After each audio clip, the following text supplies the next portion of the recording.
I'm going to start this with a story. And this story started, I believe, when I was maybe 4 or 5 years old. My mother took me to a football game, and she wanted to introduce me to some of the people that were sitting in the football stands. And she tells a story, of course I don't remember it, but she tells the story that when she said, "This is my son, Eddie Stewart," I stuck my hand out and said, "Hi, my name is Eddie Stewart, and I can do anything." And at the time when my mom was telling me that story, I thought, yeah, moms tell those stories. But over time, I kind of thought about that, and I kind of believe that it's a telltale sign. Maybe it was a telltale sign that I was going to be an entrepreneur.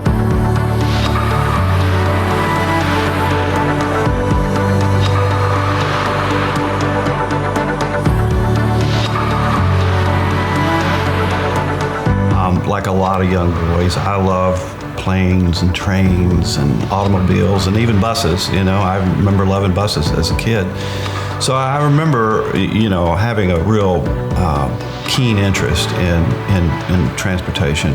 I just knew that I needed to be on my own, and I didn't need to have a boss. Now, that may sound a little harsh, but it was the way I felt. I needed to do things my way, and the team can probably tell you it hasn't changed very much.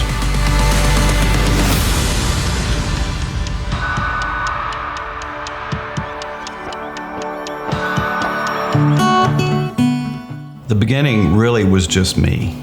And the circumstances were that I was in the hospitality industry, in the event planning world, and then I was in the bus business with a friend of mine, John Spellings. He was the polar opposite of myself.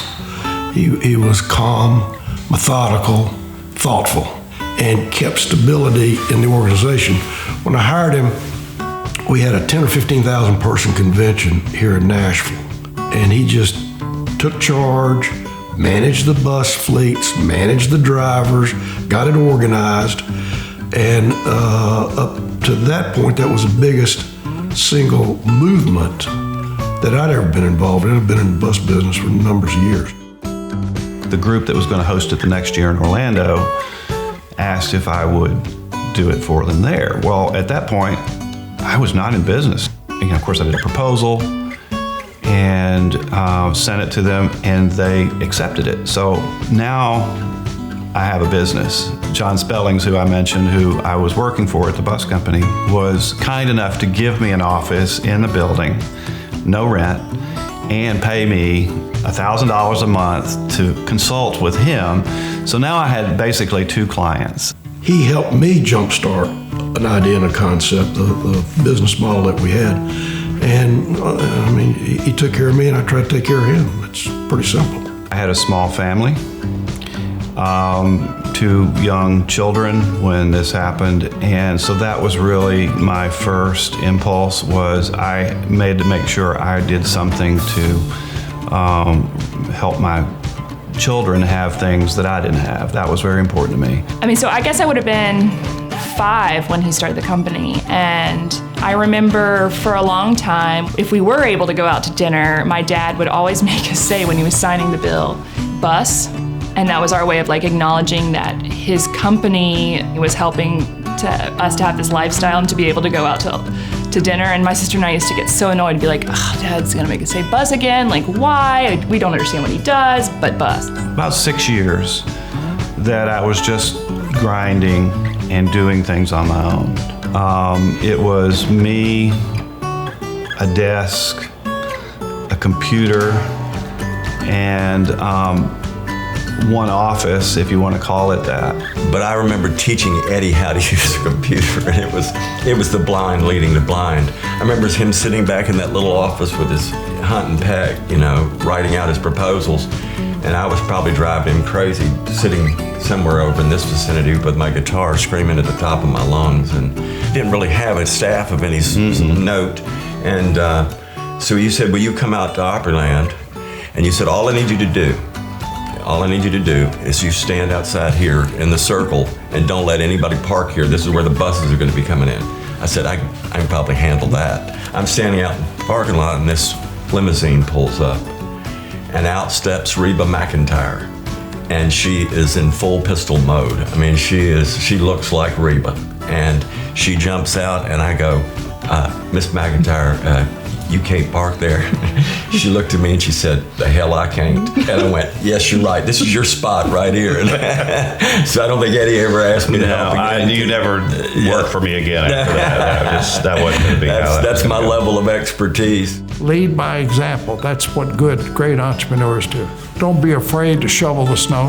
If there's a piece of trash in the parking lot, pick the damn stuff up. Eddie's never been afraid to shovel the snow or pick the trash up. And to this day, he's the best person I ever worked with in transportation any place in this country. And then it was in 97 when a friend of mine called me up and said, there is a lady that's working on Microsoft. And Microsoft at that time was just, they were flourishing. And he said they had a terrible time with transportation. And I told him about you and you should call the lady. And so I called her, and this had potential, just because of the name, had potential of taking it much further. So when you're an entrepreneur like I was for those early years, you're everything. Your sales, your marketing, your finance, your distribution, your dispatch, you're everything. So I was doing all that. And at some point, that grinding gets to be a little much for anybody. And you start to realize that you're going to have some help. And that's when I brought Karen on.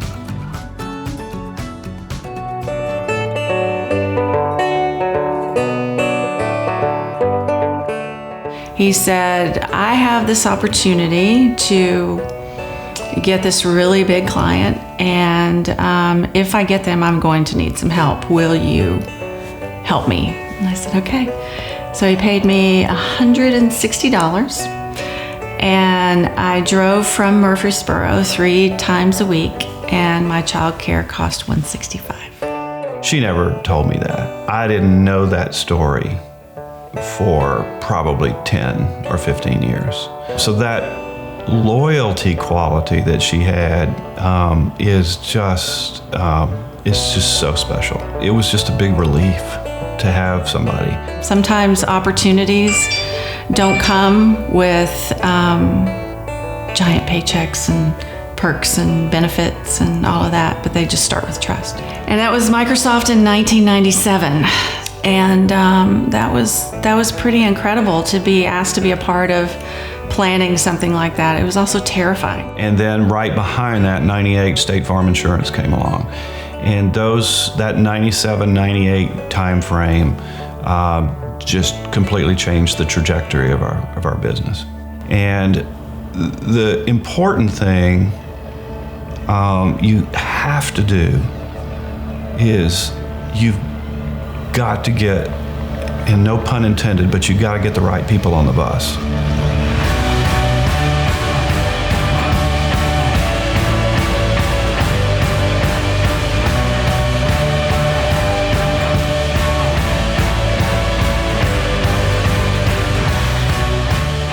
To understand the people that you have that are working with you, that are going to deliver the product, and then the product's got to be better than the customer expects. You can't think of any business that would be more difficult to run if you did not understand all the little facts, all the little things that it takes to run a transportation company, especially with big crowds and especially with a lot of people that have to be moved in a hurry. He instinctively knows how to treat other people. And all somebody has to do with me is to show that they have got the ability of being able to understand and be able to create and be an entrepreneur and be able to think out of the box. And Eddie certainly has been that, which is why his company has been successful. We have a lot of people that work here now that have been with us for many years, 10 plus years, and they didn't grow up in this business. We've helped to train them in it, and it gets in your skin, it gets in your blood. We call it diesel blood now. There are many times that I have to kind of pinch myself and realized that this is not a dream, that this is reality. These people are as passionate about doing things the right way as I am. And our team is second to none when it comes to that. I am proud of being a part of building this. I am proud of these people. They are extraordinary, the things that they do. A long time ago, somebody said, we're not saving lives here, but we are changing them. We just finished a Starbucks convention in Chicago. I'm pretty hard when it comes to giving ourselves a grade, but I gave us an A+. And the great thing for me is I was able to stand back and watch it and not actually have to grind, as I said before. I wasn't grinding, I was observing. And it's taken me a long time to get to that point, but it's a very gratifying feeling when you have people like that have the same passion that you do. Thinking back on the whole one office, one computer, one desk, and now I'm looking at, we have a campus. We have 3 buildings that our team is in, and people in Seattle, people in New Orleans. 325, 326 days a year that we have a program going somewhere in the world. What I'm seeing is a trajectory of growth. And so there is no place to go but up with this group that we have. I don't see anything but success ahead of us. When I laugh and cry, anywhere I stood, you were standing by. I've got a lot of alumni out there. I consider he'd be one of my treasured alums. Eddie not only took coaching, he wanted more of it, and he wanted it more and more. And that's how great players become better. That's how great people that are in his business become better, because every time I coached him, he got better. I worked with people all over the country, but very few people who I coached who I have any more reverence for than Eddie Stewart. I don't want to say I'm impressed, but obviously I am. Saying impressed is like I didn't think he could do it. Well, hell, I knew he could do it, and he did it. I just didn't realize how big the market was. Had I realized it, maybe I'd have hired him and we'd have opened the business together. But I didn't see that. So anyway, good for him. And I think if there's another level, I have no doubt he's surrounded himself with the right people to take it to the next generation and the next level, because that's what he's best at. I'll always remember when we first came here, we sat out on this little balcony and smoked a cigar. And I think we thought, we were at the starting point of something, it was going to be different from here on out. I keep going back to just seeing this young man sit back there at a little computer, and to go from there to all that he's done now, that's a pretty big step. So from the just out of college shy introvert that said yes and no in our first interview with him to today, it's meant the world. I would not be the mom that I am today. I would not be the person that I am today without this experience and without having him in my life. He gave me power throughout my entire experience with him to make this be something.